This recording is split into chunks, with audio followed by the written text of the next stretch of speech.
Le Seigneur, il dit, frayez, frayez, préparez le chemin, enlevez tout obstacle du chemin de mon peuple. Le Seigneur voulait aider le peuple qui était en captivité. Le Seigneur voulait venir au secours de ce peuple qui était désormais entre guillemets, des esclaves, si on peut le dire ainsi. Et il a dit, je vois votre détresse et j'aimerais venir pour intervenir. Mais je veux venir en utilisant un chemin pour venir vers vous. Je vais utiliser un chemin, je vais marcher sur un chemin pour venir là où vous êtes, pour vous sortir de votre situation. Donc, je suis en route pour venir vous aider. Mais vous avez aussi un travail à faire. Vous avez un travail de déblayer le chemin.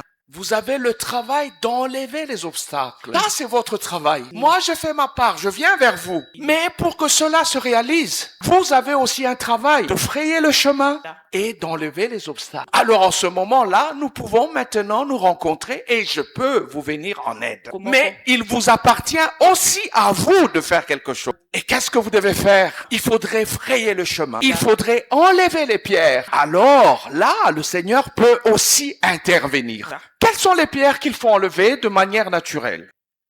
Je vais citer la première pierre. C'est l'inculture, le manque d'instruction.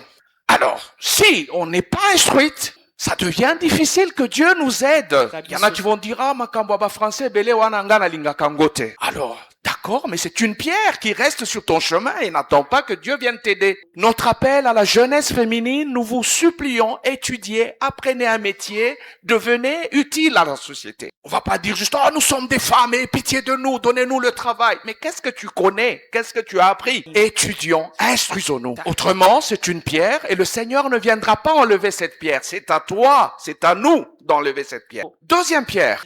Le manque de l'appréciation du travail ou le manque de l'amour du travail. Ah, ça c'est le premier commandement que Dieu donne aux hommes en Éden. Il leur a donné la terre, il leur a donné le paradis, mais il leur donne un commandement. Travailler la terre pour qu'elle produise. Ah, si nous voulons que notre situation change, il faut aimer le travail. Il faut travailler. Alors, le Seigneur peut maintenant faire son travail. Ça va pas se faire de manière naturelle. Zambé, bikisa biso. D'accord, je vais le faire, mais enlever la pierre. Ça, c'est notre travail. Mais regardons voir un peu dans la société. Il y en a un qui cherche l'excellence, il y a l'autre qui dit, bon, tosalaka andenge tosalaka. Et du coup, ça fait la différence. Troisième pierre, le complexe.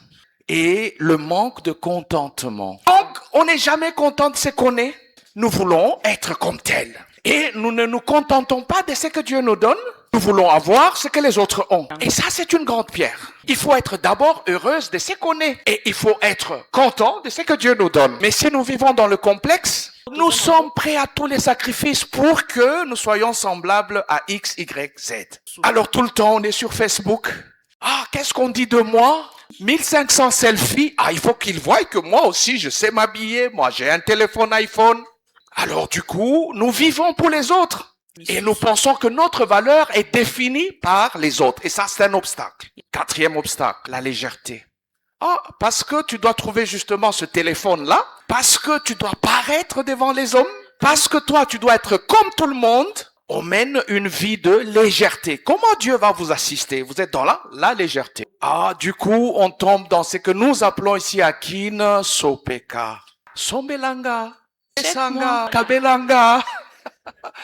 Et dans la communauté, les frères savent. Ah, la sœur là, elle est en train de venir, il faut fuir parce qu'elle vient pour demander. Ah.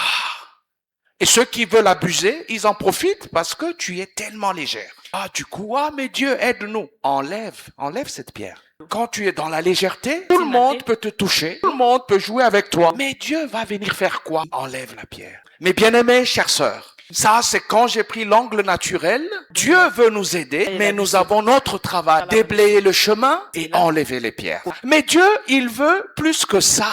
C'est pour ça que il veut que nous ayons plus que la vie terrestre. C'est pour ça que Jésus a dit, à quoi sert-il à un homme de gagner le monde entier s'il perd son âme? Dieu veut sauver ton âme. Dieu veut sauver mon âme. Dieu veut te donner la vie éternelle. Dieu veut me donner la vie éternelle. La vie qui va au-delà de cette vie naturelle. C'est parce qu'il veut ça qu'il a donné son Fils, afin que ceux qui croient en lui, qu'ils aient cette vie qui n'a pas de fin, qu'ils aient cette vie abondante, la vie qui ne s'arrête pas. Le Seigneur veut nous la donner. Le Seigneur veut nous sauver. Le Seigneur, il veut sauver nos âmes. Mais là aussi, il dit, je viens sur le chemin, mais vous avez un travail à faire. Frayez le chemin. Et quel est le travail? Enlevez les pierres. J'aimerais vous rencontrer.